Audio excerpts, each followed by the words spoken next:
Hello student, स्वागत है आपका आपके अपने YouTube channel RBS study classes में। तो ये है मनोविज्ञान सीडीपी का। सीडीपी में महत्वपूर्ण क्वेश्चन जो यूपी टेट के लिए 23 जनवरी को जो यूपी टेट होगा हमारा, उसके लिए महत्वपूर्ण क्वेश्चन है जिन्हें तो बन रहे महत्वपूर्ण क्वेश्चन है। इन्हें इनको इनको बिल्कुल रटी लो। आप लोग बार बार देखकर इसे रटी लो, जैसे कि आपका क्वेश्चन अगर यहाँ से कहीं से आएगा ही क्वेश्चन, यहाँ से जरूर आएगा आपके लिए, तो आपका कहीं ना कहीं इसे हो जाए। तो पहले आता है, जैसे शुरू करते हैं हम अपना, कि सामाजिक प्रक्रिया में कितने चरण होते हैं। सामाजिक प्रक्रिया में कितने चरण होते हैं। तो सामाजिक प्रक्रिया में कितने चरण होते हैं? 3 चरण होते हैं। सामाजिक प्रक्रिया में 3 चरण होते हैं। कौन कौन से चरण होते हैं? ये 3 चरण होते हैं। सामाजिक प्रक्रिया में 3 चरण होते हैं, और वो जो होते हैं सामाजिक प्रक्रिया के, समाज के नियमों को सीखना, समाज के अनुरूप व्यवहार करना, समाज के प्रवृत्तियों में विकास, समाज के आवृत्तियों में विकास करना। ठीक है, नेक्स्ट देखते हैं, शिशु के मस्तक का वजन कितना होता है। तो शिशु के मस्तिष्क का वजन कितना होता है? 350 ग्राम। कितना होता है? 350 ग्राम। फिर आता है कि हमारा कि स्वस्थ स्वस्थ मनुष्य के मस्तिष्क का वजन कितना होता है। तो स्वस्थ मनुष्य के मस्तिष्क का वजन 140 ग्राम लगभग, मतलब 140 ग्राम तक ही होता है। 140 ग्राम तक होता है 1 किलो 400 ग्राम। 1 किलो 400 ग्राम। फिर आता है नेक्स्ट हमारा क्वेश्चन आता है कि 6 माह के बालक का वजन लगभग कितना हो जाता है। तो 6 माह के बालक का वजन लगभग हो जाता है कि जो वजन होता है वो अपने जन्म का 2 गुना हो जाता है। कितना हो जाता है? अपने जन्म का 2 गुना हो जाता है। कितना हो जाता है? अपने वजन का 2 गुना हो जाता है। ठीक है। फिर आता है हमारा फिर आता है हमारा कि, कि एक वर्ष के बालक का वजन कितना होता है। तो 1 वर्ष के जो बालक का वजन होता है वो अपने जो वजन है उसका अपने जन्म के वजन का 3 गुना हो जाता है। कितना होता है? 3 गुना हो जाता है। ठीक है, 3 गुना हो जाता है। नेक्स्ट आता है कि जन्म के समय किसकी लंबाई अधिक होती है। तो जन्म के समय जो होता है किसकी लंबाई अधिक होती है। तो जन्म के समय लड़कों की लंबाई लड़कियों की तुलना में अधिक होती है। लड़कों की लंबाई लड़कों की तुलना में अधिक होती है। तो जो लड़के की लंबाई लगभग होती है 20 सेंटीमीटर। 20 इंच और लड़कियों की लंबाई होती है 19.5 इंच की। ठीक है, 19.5 इंच की। तो आज नेक्स्ट, हाँ देखो, नेक्स्ट आ गया क्वेश्चन, वही आ गया कि जन्म के समय लड़के और बालिका की लंबाई कितनी होती है। तो बालक की जो लंबाई होती है 20 इंच होती है, और बालिका की जो लंबाई होती है 19.5 इंच होती है। 19.5 इंच होती है। ठीक है, कितनी होती है? 19.5 इंच होती है। तो नेक्स्ट देखते हैं। नेक्स्ट इसका आता है कि मानव के स्थायी दांत यानी दूध के दांत कितने होते हैं। तो मानव के जो अस्थायी दांत दूध के होते हैं वो 20 होते हैं, जिन्हें हम क्या कहते हैं? दूध के दांत कहते हैं। क्या कहते हैं हम? दूध के दांत कहते हैं। फिर आता है कि हमारा आता है कि मानव के स्थायी दांत कितने होते हैं। तो 20 जो है अस्थायी दांत हो गए, तो कितने दांत बचे? 12। कितने दांत बचे हैं? 12। ये टोटल कितने होते हैं? 32 दांत होते हैं, तो कितने बचेंगे? 12। तो ये हो गया हमारा कि 12 हो गए। ठीक है। फिर नेक्स्ट हमारा आता है कि किशोर अवस्था में कितने दांत आते हैं। तो किशोर अवस्था में 2 दांत आते हैं, वो 4 दांत आते हैं। इन्हें अकल की दाढ़ कहते हैं। जो किशोर अवस्था में दांत आते हैं वो कितने आते हैं? 4 आते हैं। कितने आते हैं? 4 आते हैं। और इन्हें क्या कहते हैं?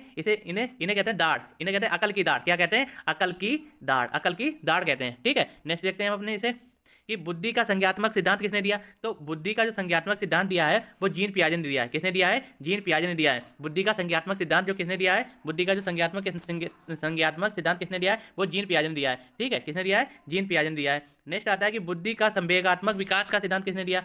बुद्धि का संवेगात्मक विकास का सिद्धांत किसने दिया। तो ये दिया है गोलमैन ने। किसने दिया? ये गोलमैन दिया है। किसने दिया है? गोलमैन ने। ठीक है, ये किसने दिया है? हमारा गोलमैन ने दिया है। ठीक है। नेक्स्ट आता है हमारा कि बुद्धि की संरचना सिद्धांत किसने दिया। तो बुद्धि का जो संरचना सिद्धांत है वो दिया है आईजेंक ने क्या दिया है? बुद्धि का संरचना का सिद्धांत क्या दिया है? आईजेंक ने। ठीक है, आईजेंक ने दिया है। और ये क्या बुद्धि का क्या है? बुद्धि का संरचना सिद्धांत है। ठीक है। नेक्स्ट आता है कि किशोरों की सबसे नाजुक एवं संवेदनशील समस्या क्या होती है। तो किशोरों की सबसे नाजुक और संवेदनशील समस्या होती है यौन संबंधी समस्या। क्या समस्या होती है? यौन संबंधी समस्या जो होती है किशोरों की सबसे संवेदनशील और क्या होती है? नाजुक समस्या होती है। संवेदनशील और नाजुक समस्या होती है। ठीक है। नेक्स्ट आता है हमारा कि मानव विकास के किस अवस्था के बाद व्यक्ति परिपक्व हो जाता है।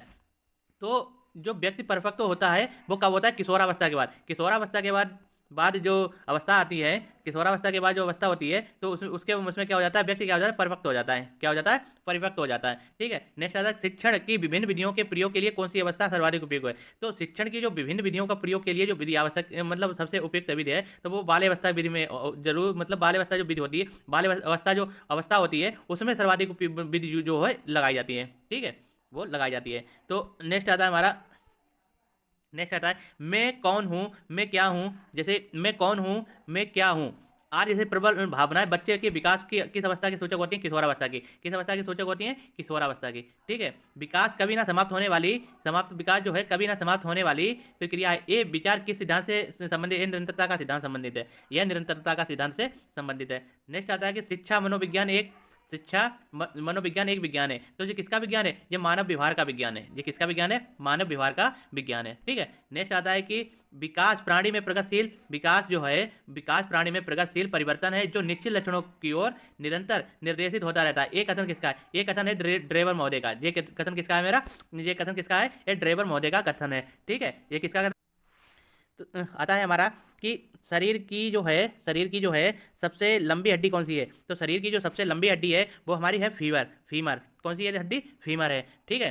तो शरीर की जो सबसे लंबी हड्डी फीमर है। ये कहाँ होती है? ये जांग में होती है। ये कहाँ होती है? ये जांग में होती है। ठीक है। ये कहाँ होती है? ये जांग में होती है। फिर आता है कि शरीर में सबसे छोटी हड्डी। तो शरीर में सबसे छोटी हड्डी जो होती है वो स्टेपीज होती है। कौन सी होती है? स्टेपीज। ये कहाँ होती है? ये कान में होती है। ये कहाँ होती है हमारी? ये कान में होती है। ठीक है। नेक्स्ट आता है कि शरीर में सबसे मजबूत हड्डी, शरीर में सबसे मजबूत हड्डी का नाम बताओ। तो मंडीबल होती है जो जबड़ों की होती है। मंडीबल होती है जो कहाँ की होती है? जो कहाँ है? जबड़ों की होती है। ठीक है। मंडीबल ये कहाँ की होती है? जबड़ों की होती है। ठीक है। नेक्स्ट नेक्स्ट आता है हमारा कि जन्म के समय नवजात शिशु की त्वचा का जो रंग कैसा होता है? त्वचा का रंग कैसा होता है? वो हल्का गुलाबी होता है। हल्का गुलाबी होता है। और 15 दिन बाद त्वचा जो होती है स्थायी रंग जो अपना पकड़ लेती है। इस जो 15 दिन में क्या करती है? त्वचा स्थायी रंग अपना प्राप्त कर लेती है। ठीक है। स्थायी रंग प्राप्त कर लेती है।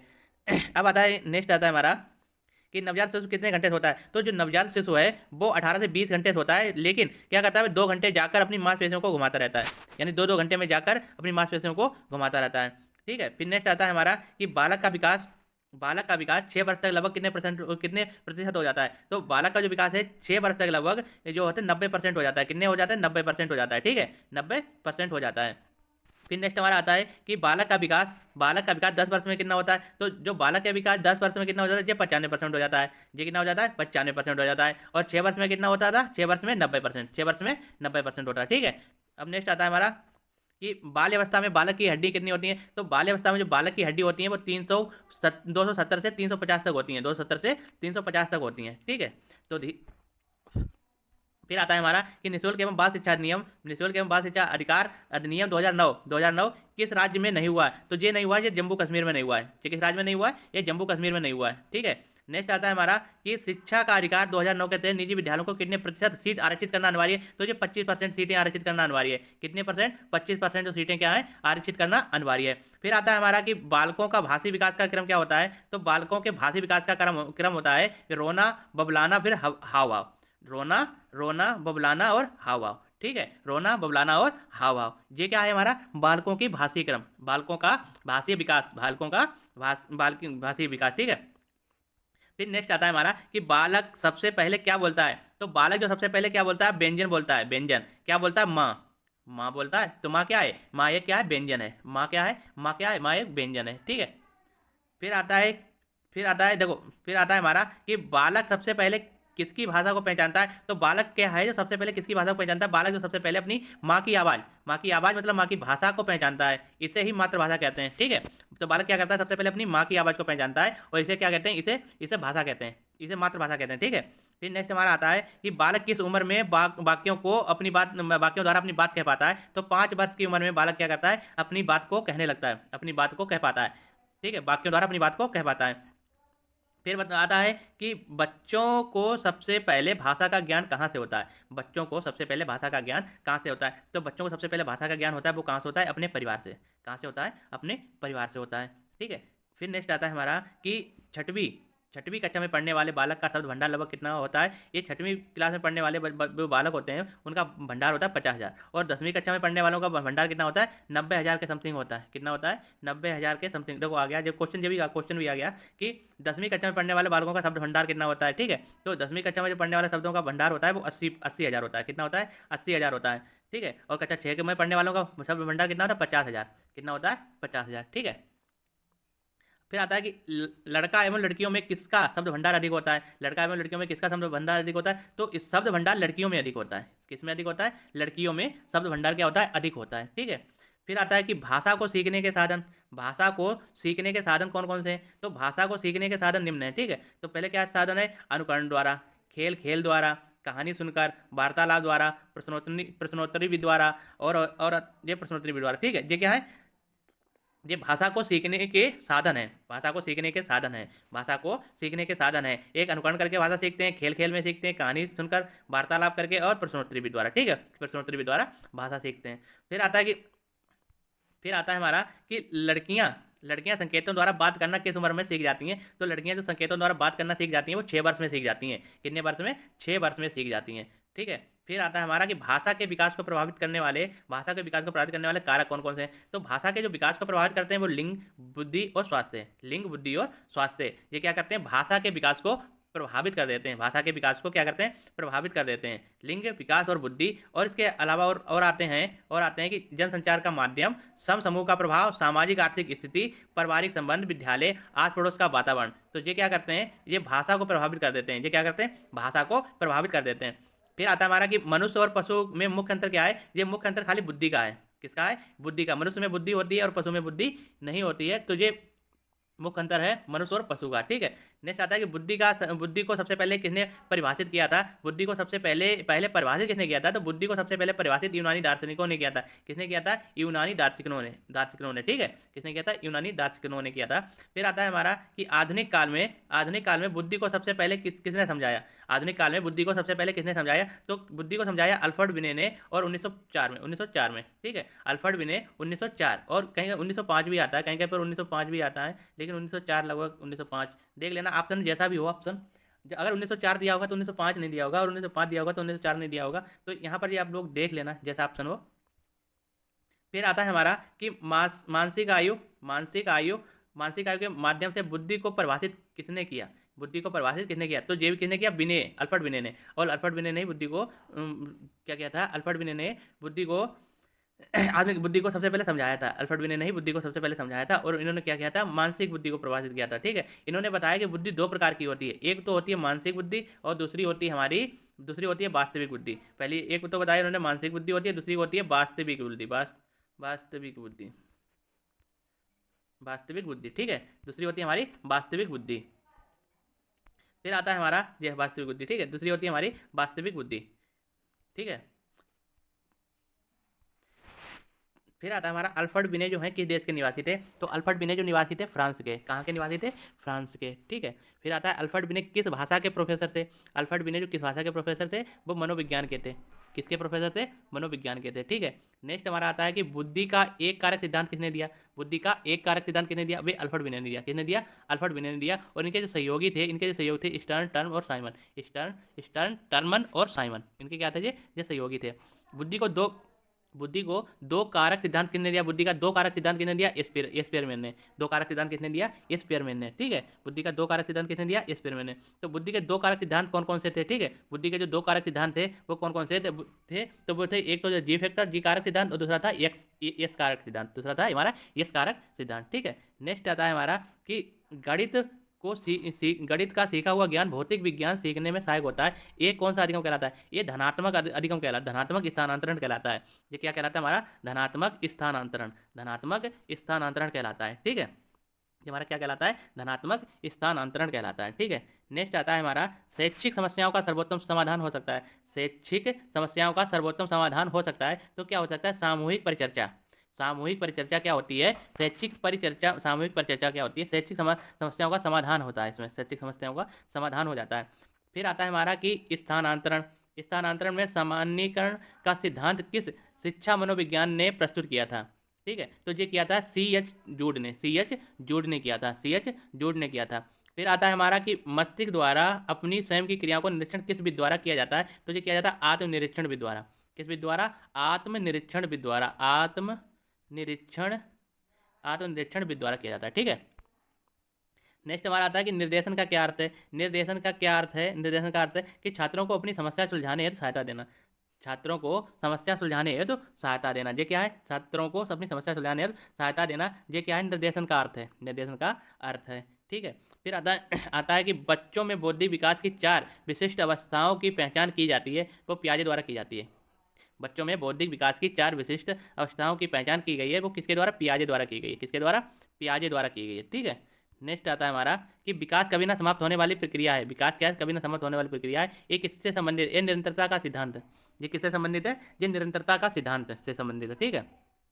फिर है कि प्राथमिक स्तर पर एक शिक्षक में निम्न में से किसे सबसे महत्वपूर्ण विशेषता माना गया है? धैर्य और दृढ़ता को। धैर्य और दृढ़ता को क्या माना गया है? सबसे महत्वपूर्ण और विशेष माना गया है। ठीक है। क्या माना गया? सबसे महत्वपूर्ण और विशेष माना गया है। फिर आता है हमारा कि बाल्यावस्था में बालक भौतिक वस्तुओं के किस अवस्था तत्व में परिवर्तन समझने लगता है? तो जो परिवर्तन समझने लगता है द्रव्यमान, संख्या और क्षेत्र में। द्रव्यमान, संख्या और क्षेत्र में क्या करने लगता है? ये परिवर्तन समझने लगता है। ठीक है। फिर आता है कि दूसरे वर्ष के अंत तक शिशु का भंडार कितना हो जाता है? तो दूसरे वर्ष के अंत तक शिशु का भंडार 100 शब्दों का हो जाता है। फिर हमारा आता है कि 61 नंबर क्वेश्चन है हमारा कि 12 वर्ष तक के बालकों के मस्तिष्क का भार कितना होता है? तो 12 वर्ष के तक जो मस्तिष्क का भार होता है 1250 ग्राम, जबकि एक स्वस्थ मनुष्य का मस्तिष्क का भार 1400 ग्राम होता है। एक जो स्वस्थ मनुष्य होता है उसका वजन कितना होता है? 1 किलो 400 ग्राम। ठीक है। फिर नेक्स्ट आते हैं मनुष्य के शरीर में कितनी हड्डियां होती हैं? मनुष्य के शरीर में कितनी हड्डियां होती हैं? तो मनुष्य के शरीर में 206 हड्डियां होती हैं, जबकि बालक के जन्म के समय बालक में 270 हड्डियां होती हैं तथा बाल अवस्था में बालक की हड्डियां 350 होती हैं। यानी जो बाल अवस्था होती है, बाल काल होता है, तो उसमें हड्डियों की संख्या होती है 280 से लेकर 350 तक, 280 से लेकर 350 तक। लेकिन जब वयस्क हो जाता है तो उसमें हड्डियों की संख्या कितनी हो जाती है? 206। कितनी होती है? 206 हो जाती है। ठीक है। अब नेक्स्ट आता है कि बालक के विकास की दिशा कैसी होती है? बालक के विकास की दशा कैसी होती है? तो सिर से पैर की तरफ होती है। इसे केंद्र से बाहर की ओर भी कहा जाता है और इसे सामान्य से विशिष्ट की ओर भी कहते हैं। ठीक है। यानी सिर से पैर की ओर होती है और इसे केंद्र से बाहर और सामान्य से विशिष्ट भी कहा जाता है। फिर आता है हमारा विशेषणात्मक मनोविज्ञान के जनक कौन है? तो सिगमंड फ्राइड है। कौन है? Sigmund Freud. सिगमंड फ्राइड किसके? विशेषणात्मक मनोविज्ञान के जनक है। ठीक है। किसके जनक है? विशेषणात्मक मनोविज्ञान के जनक। ठीक है। कौन है? Sigmund Freud. नेक्स्ट आता है हमारा कि तूफान की अवस्था किसे कहा जाता है? तो तूफान की जो अवस्था होती है उसे किशोरावस्था को कहते हैं। तूफान की अवस्था किशोरावस्था को कहते हैं। और इसे किसने कहा था? इसे स्टेनल हाल ने कहा था। इसे किसने कहा था? स्टेनल हाल ने कहा था। फिर आता है कि नैतिक विकास का सिद्धांत किसने दिया? तो नैतिक विकास का सिद्धांत दिया हमारा कोहलबर्ग ने। नैतिक विकास का सिद्धांत किसने दिया? कोहलबर्ग ने दिया। फिर आता है मूल प्रवृत्तियों के सिद्धांत किसने दिया? तो मूल प्रवृत्तियों का सिद्धांत दिया मैकडूगल ने। और इन्होंने मूल प्रवृत्तियां कितनी बताई हैं? 14। कितनी प्रवृत्तियां बताई हैं? 14 बताई हैं। संवेग क्या है? संवेग क्या है? मन को उत्तेजित दशा को संवेग कहते हैं। मन की उत्तेजित दशा को संवेग कहते हैं, जैसे क्रोध और खुशी। फिर आता है कि व्यक्तित्व के स्व सिद्धांत किसने दिए? व्यक्तित्व के स्व सिद्धांत किसने? कार्ल रोजर ने दिए। किसने दिए? कार्ल रोजर ने दिए। किसने दिए? कार्ल रोजर ने दिए। फिर आता है कि वह स्तर जिससे बच्चा किसी वस्तु एवं घटना के बारे में तार्किक रूप से सोचना शुरू करता है, उसे कौन सी अवस्था कहा जाता है? उसे मूर्त क्रियात्मक अवस्था कहते हैं। उसे क्या कहते हैं? मूर्त क्रियात्मक अवस्था। क्या कहते हैं उसे? मूर्त क्रियात्मक अवस्था। नेक्स्ट आता है कि सृजनात्मकता मुख्य रूप से किस से संबंधित है? तो सृजनात्मकता मुख्य रूप से अपसारी चिंतन से संबंधित है। किससे संबंधित है? अपसारी चिंतन से। किससे संबंधित है? अपसारी चिंतन से। ठीक है। चिंतन चिंतन अनिवार्य रूप से होता है। तो चिंतन अनिवार्य रूप से संज्ञात्मक गतिविधियों द्वारा होता है। संज्ञात्मक गतिविधियों द्वारा होता है। तो जो बच्चे, जो भाई बहन पहली बार वीडियो को देख रहे हैं तो वो इसे सब्सक्राइब जरूर कर दें और इसे अपने दोस्तों के साथ शेयर भी कर दिया करो, जिससे कि उन्हें भी इसका लाभ मिल सके। तो आता है हमारा नेक्स्ट क्वेश्चन आता है कि किसी बालक में चिंतन की योग्यता उसके सफल जीवन का मूल आधार है। एक कथन किसका? क्रो एंड क्रो का। किसका है ये? क्रो एंड क्रो का। नेक्स्ट आता है कि चिंतन की दृष्टि से किसी बच्चे में सर्वश्रेष्ठ चिंतन है तो उसे क्या कहेंगे? उसे कहेंगे तार्किक चिंतन कहेंगे। क्या कहेंगे उसे? तार्किक चिंतन। यानी कि चिंतन की दृष्टि से किसी बच्चे में सर्वश्रेष्ठ चिंतन है तो उसे क्या कहते हैं? तार्किक चिंतन कहते हैं। क्या कहते हैं? तार्किक चिंतन कहते हैं। फिर आता है हमारा कि पियाजे के अनुसार किसी बालक में तार्किक का अभाव किस आयु तक होता है? तो 7 वर्ष तक होता है। कब होता है? कितने वर्ष तक होता है? 7 वर्ष तक होता है। ठीक है। कितने वर्ष तक होता है? 7 वर्ष तक होता है। फिर आता है किसी बच्चे के चिंतन में आयु के बढ़ने के साथ साथ किसकी प्रधानता बढ़ती है? तर्क की प्रधानता बढ़ती है। किसकी? तर्क की प्रधानता बढ़ती है। फिर आता है कि हमारा जन्म के बाद किसी बालक में चिंतन का विकास कब प्रारंभ होता है? कि 2 वर्ष की आयु के बाद प्रारंभ हो जाता है। 2 वर्ष की आयु के बाद वो चिंतन करना प्रारंभ कर देता है। ठीक है। फिर आता है कि किसी छात्र का बौद्धिक विकास, शारीरिक विकास तथा संवेगात्मक विकास, उस विकास की प्रक्रिया की कौन सा कारक है? तो वो कौन सा कारक है? आंतरिक कारक है। कौन सा कारक है? हमारा आंतरिक कारक है। ठीक है। नेक्स्ट आता है कि माता पिता से संतानों को प्राप्त होने वाले गुणों को क्या कहते हैं? उसे वंशानुक्रम कहते हैं। उसे हम क्या कहते हैं? उसे हम फिर नेक्स्ट आता है हमारा कि अधिगम की प्रक्रिया कब पूरी होती है। अधिगम की प्रक्रिया कब पूरी होती है? जब व्यवहार में स्थायी परिवर्तन हो जाता है। कि अधिगम की प्रक्रिया कब पूरी होती है? अधिगम की प्रक्रिया कब पूरी होती है? कि जब व्यवहार में स्थायी परिवर्तन हो जाता है। क्या होता है? स्थायी परिवर्तन। स्थायी परिवर्तन हो जाता है, ठीक है। स्थायी परिवर्तन जब हो जाता है तो क्या कहलाते हैं? अधिगम की प्रक्रिया क्या पूर्ण हो गई है, ठीक है। अधिगम की प्रक्रिया पूर्ण हो गई है। फिर आता है कि मनोविज्ञान के जनक किसे कहा गया है? मनोविज्ञान के जनक को सिगमंड फ्राइड को कहा गया है। मनोविज्ञान का जनक किसे कहा गया है? सिगमंड फ्राइड को कहा गया है, ठीक है। फिर आता है कि अंधों की लिपि के जनक किसे कहा गया है? लुई बेल को कहा गया है। किसे कहा गया है? लुई बेल को कहा गया है। शर्म तथा गर्व जैसी भावनाएं विकास किस अवस्था में होता है? बाल्यावस्था में होता है। कब कब होता है भाई? बाल्यावस्था में होता है, ठीक है। नेक्स्ट आता है हमारा कि मैकडूगल के अनुसार मूल प्रवृत्तियां जिज्ञासा का संबंध कौन से संवेग से है? जिज्ञासा का संबंध कौन से संवेग से? आश्चर्य से है। किससे? आश्चर्य से है, ठीक है। फिर आता है नेक्स्ट आता है कि नर्सरी पद्धति के जनक किसे कहा गया है? नर्सरी पद्धति के जनक को मारिया मॉन्टेसरी को कहा गया। किसे कहा गया? मारिया मॉन्टेसरी को कहा गया, ठीक है। फिर आता है कि एलकेजी यूकेजी की पद्धति के जनक कौन है? एलकेजी यूकेजी पद्धति के जनक फ्रोवेल हैं। एलकेजी यूकेजी की पद्धति के जनक कौन है? फ्रोवेल हैं। कौन है? फ्रोवेल हैं। फिर आता है कि जीन पियाजे ये कहाँ के महान वैज्ञानिक थे? जीन पियाजे जो कहाँ के महान वैज्ञानिक थे? तो ये वैज्ञानिक थे स्विट्जरलैंड के। कहाँ के थे? स्विट्जरलैंड के। जीन पियाजे किस विचारधारा के समर्थक थे? तो संज्ञानवादी विचारधारा के समर्थक थे। किसके समर्थक थे? संज्ञानात्मक विचारधारा के समर्थक थे, ठीक है। फिर आता है कि बुद्धि का समूह कारक सिद्धांत किसने दिया? तो बुद्धि का जो समूह कारक सिद्धांत दिया था वो थ्रस्टर ने दिया था। इनके अनुसार बुद्धि को 7 कारक बताए गए थे। इनके अनुसार बुद्धि के 7 कारक बताए गए थे। फिर आता है कि बुद्धि का बहुकारक सिद्धांत किसने दिया? तो बुद्धि का जो बहुकारक सिद्धांत दिया वो थॉर्नडाइक ने दिया। किसने दिया? थॉर्नडाइक ने दिया। किसने दिया? थॉर्नडाइक ने दिया। थॉर्नडाइक ने क्या दिया? बुद्धि का बहुकारक का सिद्धांत। कौन सा कारक? बहुकारक का सिद्धांत दिया। बहुकारक का सिद्धांत किसने दिया? थॉर्नडाइक ने। कौन सा सिद्धांत है? बहुकारक। बहुकारक, ठीक है। बहुकारक का सिद्धांत किसने दिया? थॉर्नडाइक ने दिया। फिर आता है कि बुद्धि का बहुबुद्धि सिद्धांत किसने दिया? तो बुद्धि का बहुबुद्धि सिद्धांत गार्डन ने दिया। किसने दिया? गार्डन ने दिया। बुद्धि का तरल और ठोस का सिद्धांत किसने दिया? बुद्धि का तरल और ठोस का सिद्धांत किसने दिया? वो आरबी कैटल ने दिया। आरबी कैटल ने दिया। किसने दिया? आरबी कैटल ने। बुद्धि का तरल व ठोस का सिद्धांत किसने दिया? आरबी कैटल ने दिया। फिर आता है कि बुद्धि का प्रतिदर्श नमूना सैंपल सिद्धांत किसने दिया? थॉमसन ने दिया। किसने दिया? थॉमसन ने। किसने दिया? थॉमसन ने दिया, ठीक है। थॉमसन ने यानी प्रति सैंपल वाला सिद्धांत दिया था कि थोड़ी थोड़ी बुद्धि क्या हो जाती थी, थोड़ी जो चीज़ आवश्यकता पड़ती थी तो सारी बुद्धियों में से थोड़ी थोड़ी जो अनुभव होते थे, जो अनुभव हमें होते हैं उनसे थोड़ा थोड़ा अनुभव जो लेके समस्या का समाधान कर लेते हैं, ठीक है। ऐसा ऐसा उसमें दिया दिया हुआ था प्रतिदर्श वाली बुद्धि में दिया हुआ था। फिर आता है हमारा कि सीमा सीमा हर पाठ को बहुत जल्दी सीख लेती है जबकि लीना उसे सीखने में ज़्यादा समय लेती है। ये विकास के किस सिद्धांत को दर्शाता है? तो ये विकास के व्यक्तिक सिद्धांत को दर्शाता है। किस सिद्धांत को दर्शाता है? व्यक्तिक सिद्धांत को दर्शाता है, ठीक है। ये विकास के किस सिद्धांत को दर्शाता है? व्यक्तिक सिद्धांत को, ठीक है। फिर आता है कि निम्नलिखित में से के अतिरिक्त सभी वातावरणीय कारक विकास का को आकार देते हैं। तो कौन सा संगठन? शरीर संगठन। एक अच्छी पाठ्य पुस्तक हमें क्या बताती है? एक अच्छी पाठ्य पुस्तक जो है वो हमें लैंगिक पूर्वग्रह जो है बताती है। लैंगिक पूर्वग्रह बताती है। पियाजे के अनुसार संज्ञानात्मक विकास के किस चरण पर बच्चा वस्तु स्थायित्व को प्रदर्शित करता है? तो पूर्व संख्यात्मक चरण पर बच्चा क्या करता है? वस्तु स्थायित्व को प्रदर्शित करने लगता है। फिर आता है कि वह विचारात्मक प्रक्रिया जिसमें न्यूनतम वास्तविक तथा उपयोगी अवधारणाओं के प्रस्तुतिकरण निहित हो जाती है तो वो क्या कहलाती है? रचनात्मकता कहलाती है। क्या कहलाती है वो? रचनात्मकता कहलाती है, ठीक है। वो क्या कहलाती है? रचनात्मकता कहलाती है।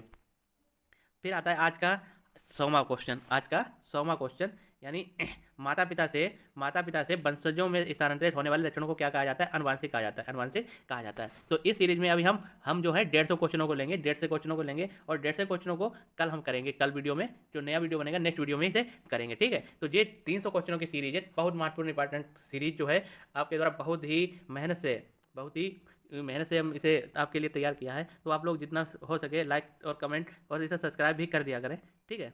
तो इसे शेयर भी कर दिया करें और सब्सक्राइब भी करवा दिया करें। फिर आता है हमारा कि बुद्धि का कौन सा सिद्धांत सामान्य बुद्धि जी और विशिष्ट बुद्धि यस का समर्थन करता है? तो स्पेरमैन का द्विखंड का सिद्धांत करता है। किसका करता है? स्पेरमैन का 2 खंड का सिद्धांत करता है, ठीक है। नेक्स्ट आता है कि प्रतिबिंब। नेक्स्ट आता है हमारा प्रतिबिंब अवधारणा प्रतीक एवं संकेत भाषा शारीरिक क्रिया और मानसिक क्रिया अंतर्निहित है। तो वो क्या है? विचारात्मक प्रक्रिया। कैसी है? विचारात्मक प्रक्रिया।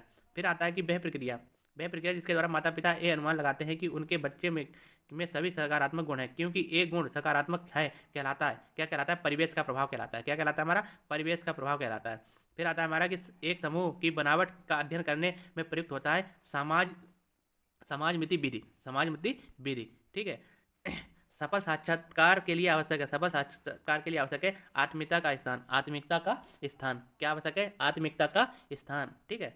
फिर आता है हमारा प्रेरकी संपादक से संबंधित है मैकडूगल से, किससे, मैकडूगल से। फिर आता है हमारा किस मनोवैज्ञानिक संप्रदाय ने बालक मनोविज्ञान, बुद्धि परीक्षण आदि मनोवैज्ञानिक उपविषयों को सर्वप्रथम प्रस्तुत किया, तो सर्वप्रथम प्रस्तुत किया तो कौन थे, कायात्मकवाद, कौन सा था हमारा, कायात्मकवाद, ठीक है। फिर आता है हमारा कि अंतर्दर्शन पद्धति मनोविज्ञान के किस संप्रदाय से संबंधित है, किस संप्रदाय, तो कायात्मकवाद से संबंधित है, ठीक है, कायात्मकवाद से संबंधित है। नेक्स्ट आता है हमारा कि किसे खेल प्रणाली का जन्मदाता माना जाता है, खेल प्रणाली का जन्मदाता फ्रोवेल को माना जाता है, किसे माना जाता है, फ्रोवेल को माना जाता है। फिर आता है कि कक्षा में निरंतर चलने वाली अंतःक्रियाओं के अध्ययन को कहा जाता है सामूहिक गत्यात्मक, क्या कहा जाता है, सामूहिक गत्यात्मक कहा जाता है। फिर आता है हमारा साक्षात्कार का संबंध है व्यक्ति से व्यक्ति का, व्यक्ति से व्यक्ति का। फिर आता है हमारा क्या व्यवहारवाद किसके परीक्षणों पर आधारित था, तो ये था इवान पावलाव के पर आधारित था, ठीक है। फिर आता है सीखने के लिए, आता है हमारा सीखने वालों के लिए आवश्यक कि वह क्या स्मरण रखें और क्या भुला दें, कथन किसका है, क्रोएंट क्रो का। मतलब सीखने वालों के लिए आवश्यक है कि वो क्या स्मरण रखें, यानी क्या याददाश्त अपनी रख सकते हैं, और क्या भुला दें, तो वह क्रोएंट क्रो का। फिर आता है हमारा शिक्षा में पूर्ण से अंश की ओर पद्धति किस संप्रदाय की देन है, तो किस संप्रदाय की देन है, गेस्टाल्ट की देन है, किसकी देन है, गेस्टाल्ट की देन है। फिर आता है हमारा मनोविज्ञान का महत्व क्या है, मनोविज्ञान का महत्व क्या है, कि निरीक्षण का अंतर्दर्शन और वही दर्शन करना, नियंत्रण का अंतर्दर्शन और वही दर्शन करना, ठीक है। फिर आता है अधिगम के नियमों को प्रतिपादित किया, तो अधिगम के नियमों को किस प्रतिपादित किया, थॉर्नडाइक ने, किसने किया, थॉर्नडाइक ने, ठीक है, थॉर्नडाइक ने इसे प्रतिपादित किया। फिर आता है कि खेल गीतों व उपहारों द्वारा शिक्षा दी जाती है, खेल गीतों व उपहारों द्वारा शिक्षा दी जाती है किंडरगार्टन पद्धति में, किंडरगार्टन पद्धति में दी जाती है, ठीक है। फिर आता है हमारा मनोविश्लेषणवाद प्रणाली के जन्मदाता है, मनोविश्लेषणवाद प्रणाली के जन्मदाता सिगमंड फ्राइड हैं, कौन है हमारे, सिगमंड फ्राइड हैं। फिर आता है हमारा प्रयोजन विधि, प्रयोजन विधि किस संप्रदाय पर आधारित है, प्रयोजन विधि प्रेरकी संप्रदाय पर आधारित है, प्रेरकी संप्रदाय पर आधारित है। फिर आता है जब एक स्थिति में सीखी गई बात दूसरी स्थिति में सीखी गई बात में सहायता करती है, तो वो क्या कहलाती है, सकारात्मक अधिगम स्थानांतरण, क्या कहलाती है हमारे, सकारात्मक अधिगम स्थानांतरण, ठीक है, क्या कहलाती है, सकारात्मक अधिगम स्थानांतरण कहलाती है। फिर आता है हमारा कि अध्यापक के रूप में शिक्षण संबंधी कार्यों को किस रूप में सोचना चाहिए, बालक में वृद्धि एवं विकास के रूप में, बालक के वृद्धि एवं विकास के रूप में, ज्ञान तथा अभिवृद्धि की प्राप्ति ही सीखना है, यह परिभाषा किसने दी, एक क्रो एंड क्रो ने दी, किसने दी, क्रो एंड क्रो ने दी। आत्मनिष्ठा पद्धति है अंतर्दर्शन विधि, आत्मनिष्ठा पद्धति है अंतर्दर्शन विधि। फिर आता है हमारा कि अपने छात्रों को अधिक उपदेश मत दो, उक्त कथन किस मनोवैज्ञानिक का है, ये जेम्स का है, किसका, ये जेम्स का है, ठीक है। फिर आता है कि अधिगम की प्रभावशाली विधि है, अधिगम की प्रभावशाली विधि है, यानी करके सीखना, अवलोकन विधि, व्याख्यान और वाद विवाद विधि, वाद विवाद विधि, ठीक है, वाद विवाद विधि। फिर आता है हमारा कि छात्र केंद्रित शिक्षा का अवधारणा किस संप्रदाय ने सर्वप्रथम दी, तो ये किसने दी थी, मनोविश्लेषणवाद ने, मनोविश्लेषणवाद ने, ठीक है। फिर आता है हमारा कि क्रियात्मक संप्रदाय से संबंध है, क्रियात्मक संप्रदाय का संबंध विलियम जेम्स से है, किससे, विलियम जेम्स से है, ठीक है। फिर आता है हमारा कि कार्यवादी संप्रदाय का संबंध किससे है, E.L. थॉर्नडाइक से, थॉर्नडाइक से है, ठीक है, थॉर्नडाइक जी से है। फिर आता है हमारा कि रमेश और अंकित की समान बुद्धि लब्धि 120 है, रमेश अंकित से 2 वर्ष छोटा है, यदि अंकित की आयु 12 वर्ष हो तो रमेश की मानसिक आयु क्या होगी, तो मानसिक आयु का जिसमें हम फार्मूला लगाते हैं, मानसिक आय यानी बुद्धि लब्धि का जो सूत्र है, मानसिक आय बटे वास्तविक आय, मानसिक आय बटे वास्तविक आय। तो यहाँ पर हम देखते हैं मानसिक आय, ठीक है, मानसिक आय बटे वास्तविक आय। तो मानसिक आय हमारी कितनी है, बुद्धि लब्धि देखो हमारी कितनी है, बुद्धि लब्धि आय के बराबर मानसिक आय बटे वास्तविक आय। तो रमेश अंकित से 2 वर्ष छोटा है, यदि अंकित की आयु 12 वर्ष है, ठीक है, अंकित की आयु 12 वर्ष है, तो मानसिक आयु मतलब ज्ञात करने, तो मानसिक आयु बराबर क्या होगा जाएगा, वास्तविक आयु बटे मानसिक आयु, तो क्या हो जाएगा 120 बटे 20, ठीक है, कितनी बार जाएगा, 10 बार। अब क्या क्या कह रहा है कि ये 10 वर्ष जो आयु किसकी आई है जी, तो ये 10 वर्ष आयु किसकी आई है, अंकित की आई है,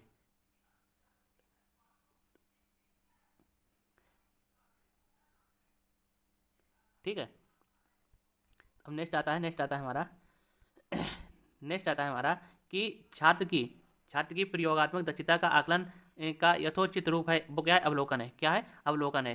फिर आता है हमारा कि कक्षा नायक द्वारा प्रयुक्त मूल्यांकन का प्रकार अनुदेशन के समय सीखने के विकास में क्या क्या क्या कहलाता है? फॉर्मेट मूल्यांकन कहलाता है। क्या कहलाता है? फॉर्मेटिव मूल्यांकन कहलाता है। फिर आता है हमारा टालमेन टालमेन टालमेन ने अधिगम के कितने प्रकार बताए? 6 प्रकार बताए। कितने प्रकार बताए? 6 प्रकार बताए हैं। फिर आता है कि जिस विधि से किसी प्रकार का निदान होता है वह क्या कहलाती है? वह केस स्टडी कहलाती है। क्या कहलाती है? केस स्टडी कहलाती है। फिर आता है हमारा पुनर्वलन के सिद्धांत का प्रतिपादन किसने किया? तो ये किसने किया? चिकित्सात्मक विधि द्वारा। कैसे किसे किया जाता है? चिकित्सात्मक विधि द्वारा किया जाता है पुनर्वलन का।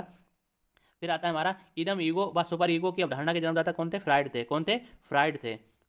ठीक है। फिर आता है हमारा आत्मनिष्ठा का दोष पाया जाता है निरीक्षण विधि में। किसमें पाया जाता है? निरीक्षण विधि में। फिर आता है कि जब जब सीखने की क्रिया में प्रगति एक समान रहती है तो कौन सा वक्र प्रकट होता है? सरल रेखी होता है। कौन सा होता है?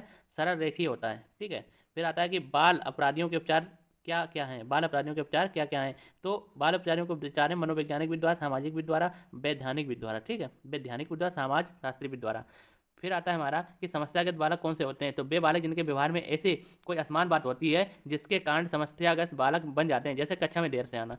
ठीक है। जैसे कैसे क्या है? कक्षा में देर से आना, स्कूल से भाग जाना, स्कूल देखो गलत लिख गया, स्कूल से भाग जाना, कक्षा में अधिक बातें करना, अधिक क्रियाशीलता होना, गृह कार्य करके ना लाना, कक्षा में पढ़ाई में मन ना लगना। तो ये क्या है?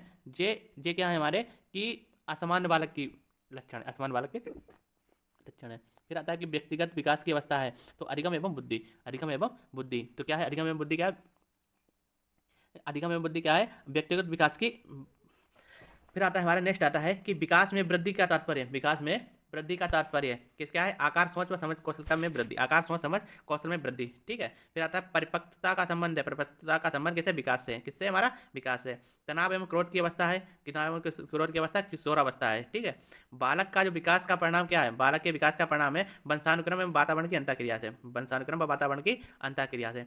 एक बच्चे की मानसिक आयु 12 वर्ष है तथा वास्तविक आयु 10 वर्ष है। ठीक है। तो उसकी बुद्धि लब्धि क्या होगी? उसकी बुद्धि लब्धि क्या होगी? ठीक है। बुद्धि लब्धि उसकी क्या होगी? तो बुद्धि लब्धि वाला होता है मानसिक आयु बटे वास्तविक आयु। आई क्यू बराबर होता है, आई क्यू बराबर मानसिक आयु। मानसिक आयु देखो कितनी है? मानसिक आयु है 12 और ये कितनी है? 12 है और वास्तविक आयु 10 है और गुणे 100, गुणे 100। तो 10 से काटेंगे इसे कितनी बार जाएगा? 10 बार जाएगा और 10 बार 120 कितनी हो जाएगी? 120 हो जाएगी। ठीक है। 120 हो जाएगी। फिर आता है शारीरिक विकास, शारीरिक विकास का क्षेत्र है, शारीरिक विकास का क्षेत्र है वो कौन सा क्षेत्र है? स्नायु मंडल है। क्या है? स्नायु मंडल। श्यामपट्ट लिखते समय सबसे महत्वपूर्ण क्या है? श्यामपट्ट लिखते समय सबसे अच्छी बात है मतलब सब महत्वपूर्ण बात है अच्छी लिखावट।